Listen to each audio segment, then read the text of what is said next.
তো দেখুন আজকে হইলো আমার বোনের আইবুড়ো ভাত আমার ঘরে খাওয়াইলাম। তো দেখুন আমার বোন খুব সুন্দর সাজিয়া বইছে। তো কিরকম লাগে আপনারা কমেন্ট করে জানাইবা। আমি খুব খুব খুব খুশি বোনটা যে নিয়ে আইছি আর আইছে আর আমার ঘরে যে আইবুড়ো ভাত খাওয়াইতে পারলাম। তো আমার হাতে আমি আমার বোন দিয়ে একটা কিছু মুখে দিয়ে তুলিয়া। তো দেখতে পাচ্ছেন বন্ধুরা কি কি বানাইছি, একটু দেখা না সামনে আইয়া আইটেমস গুলো বোন তো দেখিয়ে অবাক।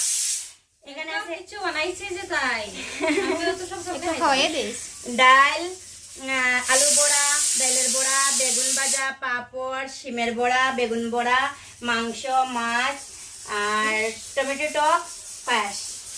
মানে অনেক কিছু বানানোর আসলো আর কি। একটু প্রবলেমে মানে আমি যেতে পারছি না বাজারে, এটার লেগে আমার হাজবেন্ডও করে তাকে না বুঝতে পারলাম, মানে নাইলে আরো মানে অনেক কিছু করার ইচ্ছা আসলো কিন্তু সুযোগে আর হইলো না আর কি। এটাই তারপরে বইনা করবে না এত কিছু। আমি হ্যাঁ এত কিছু খাওয়া আমার দ্বারা তো সম্ভব না। আর শুধু আমি একা বানাইছি না, বোনটা আমার কিন্তু হেল্প করছে।